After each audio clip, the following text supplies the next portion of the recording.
Chapter 1. What kind of idiotic fool would do that? Ryder asks. I set the book on the table. You are missing the point, Ryder. The knight died with a lock of her hair in his hand. He died saving her from the fierce dragon. Is that not beautiful? No, Ryder says. I think that's the most depressing thing I've heard all day. I laugh, even though I know better than to encourage him. My young guard thinks he's funnier than I do. His sky-blue eyes twinkle with mischief as he turns to my tutor. What do you think, Master Neffin? Ryder asks. Would you give me a lock of your hair if I saved you from a dragon?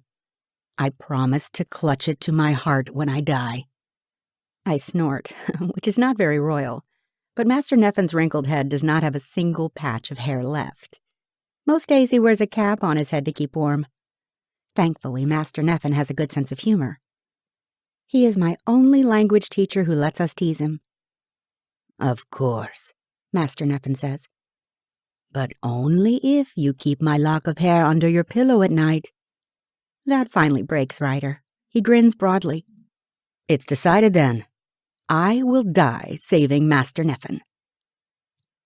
And now that our lesson has veered off course, Master Neffin says, I am done.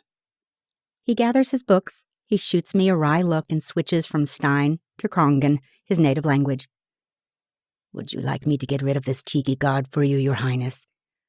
I can tell him there is a rat in the dining hall and make him search for it on his hands and knees all evening. It could be fun. While I am sorely tempted, I shake my head and respond in Krongen. No, Ryder may stay. Until tomorrow, then. As Master Neffin leaves, Ryder eyes me. Was he commenting on how much he enjoys my company? Smiling, I open my book again. Obviously. Now, let me finish reading before Mistress Marram returns. Ryder straightens back to his guard duty stance, but he cannot help but throw in one last jibe. Mistram will agree with me on this.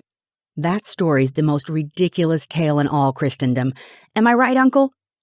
Ryder's uncle, my other guard who's standing near the door, barely grunts an answer. Goodness, does Ryder not have any sense of romance? Can he not see the resemblance of the knight and the princess in the story to us? Heat floods my face. Obviously not. Why am I so transparent? But he is right. Mistram, or Mistress Marram, as we must call my governess to her face, would classify these tales as nonsense. I must hurry before she returns. I duck my flushed cheeks. Hush now and let me finish. Staying quiet is not one of Ryder's strengths, but he stands tall in his red uniform. The sound of summer rain drums against the paned glass window next to me, hard and unending. But as I go back to reading, I hear a different sound, distant, rhythmic, galloping. I sit taller than my already perfect posture. A horse is approaching my fortress on a dead run, our first visitor in 5 months. My blood goes cold. No, please no. Mistress Marram bursts into the room. Ryder approaching, she says, frantic. She heads straight to the window and says what I think. Dear God above, who died this time? My mind is a torrent. 3 of my brothers have been killed, and my mother died a few years back in childbirth. Who did bloodless Kristoff kill this time? Terror grips me. What if it's about to be me? What if, instead of the Ryder being a messenger, that Krongun demon finally found me? Ryder grips the hilt of his sword, his gaze on the rain-soaked window. Straining, I listen for clues within the galloping, as if that will tell me anything. It's not as if I can decipher one gallop from another. I lift my long cross necklace and silently pray. Please, God, let it not be bloodless Kristoff. Please, I will never sleep during Mass again. Just let it not be him. Then again, if bloodless Kristoff has found me, he would have brought 1,000 bloodthirsty Krongans with him, and I only hear one horse outside. Not to mention, Mistress Marram would have fainted dead away. It cannot be him. A red guard, Ryder whispers, leaning sideways to see out the window. One of your fathers. I try to calm my racing heart. Still, Visitors to Slagelborg Fortress are scarce and never bring good news. Another of my siblings may be the latest victim, not I. This dampness of the stone room settles around me as the full reality of this sinks in. Another one gone. I barely know my family anymore, yet each loss carves a hole in my heart. I only have 2 siblings left. "Rider approaching," Mistrum says, still wringing her hands by the window. "Why is a rider approaching?" "What do you mean, Mistress Marham?" Ryder says. "I am right here." Ryder approaching. He thinks his play on words is amusing since, to his unlearned mind, he does not know the difference between the spelling of his name and the word. But he's trying to lighten the mood, and heaven praise him for it. However, Mistrum never finds my young guard as amusing as I do. "Silence," she says, "or I will banish you to kitchen duty." "If you banish me," he counters with an easy smile, "who will protect the little imp?" Fortunately, Mistrum is as old as Master Neffen and nearly as hard of hearing, so she misses his comment and turns back to the window. But I heard. An imp? Do I truly mean so little to him? I peek up at him. Ryder's sandy brown hair hangs over one eye, his broad shoulders fill his tunic, and his lashes are so thick and black they would make any woman jealous, let alone me. At 19, Ryder is far more handsome than should be allowed for a commoner. He knows it, too. Catching my eye, he offers me a little wink. It's ridiculous how much one little gesture can affect me. He is toying with me. "Insolent child," Ryder's uncle says. "Now is not the time. Leave." "No," I cry. Surprised, they both look at me. I am not permitted to raise my voice. But Ryder is my only friend in this drafty fortress, the only other person here without achy joints and wrinkles. If another of my siblings is dead, I want him here. Regaining control, I say, "Ryder may stay, Master Hicker." Ryder's uncle is forced to bow. "As you wish, Your Highness." After a breath, I whisper, "You owe me." Ryder's gaze stays on the window, but his lips twitch with a smile. "Hardly. After the beats last week, you still owe me 100. How does taking the blame for one spilled bowl of beets absolve him of every time I have covered for him? I would point this out, but the sound of hoofbeats comes to a halt below my window, pulling me back to the unexpected visitor and bloodless Kristoff's murders. I no longer care about proper behavior. I must see. Lifting my heavy gown, I rush to the window. Mistrum is too distracted to scold me for running. I squint through the summer rain to see a rider wearing royal Steinlen red under his chainmail dismount below us. He speaks to the guards at the front gate, unaware of us watching from an upper turret. Who died? I fret. And beyond that, where will my father hide me now? My gaze lifts to the dark, stormy lake that has been my haven this past year.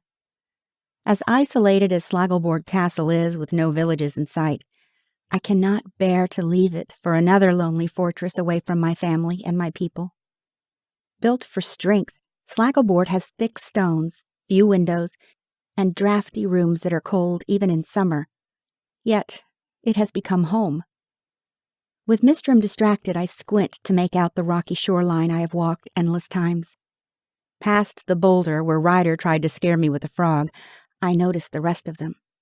Dozens of horsemen fill the far hillside. My father's army.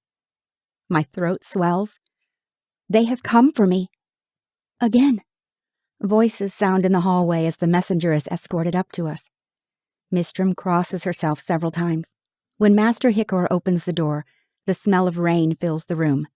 Mistrum rushes over to the messenger. "Who did that demon kill this time?" she says. "Pray tell it was not the king." "I bring a message for Princess Gisela," the messenger says, bowing and dripping rain onto the stones. "King Arnold awaits her reply." My father is safe. Before the messenger can open the seal, Mistrum snatches it and breaks the seal herself. He looks stunned. Women are not supposed to read. I would read it myself, but I know better. While the message is for me, it is not mine. They never are. If not for my growing height, my governess would still wipe my chin after meals. Mistrum gasps. I turn to see her smiling, actually smiling. Not a full smile, for Ryder and I are certain she is incapable of such a feat, but the edges of her mouth tilt upward. "Is it good news this time?" I ask, filling with hope. "Is my family safe?" Her smile falters. "No. The Crown Prince was found dead 2 weeks past. Bloodless Kristoff left his usual signature." I close my eyes. Arnbjorn, my last brother. If I were waging a war against my country, I would kill the future king too.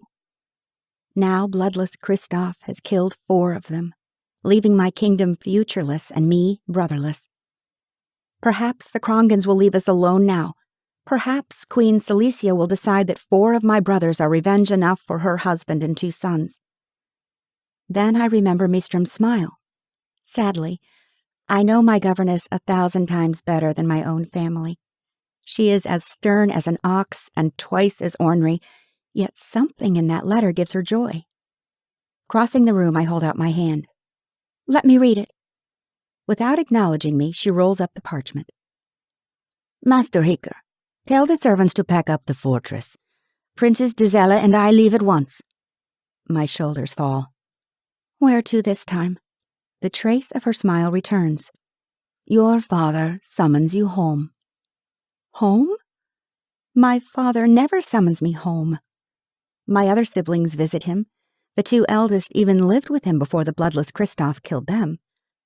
But my father has only requested my presence 4 times during this 10-year war. This is great. This is wonderful. Except, I dart a glance behind me. Ryder stares down at his scuffed black boots. He knows what this means. I have warned him about how often my father moves me. Ryder's family has guarded Slagelborg for 5 generations. His commission is with this fortress, not with me. He is chained to his post like I am chained to my crown. But I am not ready to say goodbye to him. I need a day or 2, or 20 years. "Actually," I say, thinking quickly, "it will take me time to pack up. We will not be leaving until—" "Queens do not talk back," Mistrum cuts in sharply. "Queens obey without argument." "Why should I?" I say defiantly. "I am not a queen, and—" I search for one more burst of courage, just one. "And neither are you." Instead of sounding brave, I sound like a spoiled, petulant child, which I suppose I am, but Ryder gives me a proud smile. I have no time to be proud of myself because that strange smile of Mistrum's returns. "Yes," she says, "but you are about to become one." "Congratulations, Your Highness." "You are to be married."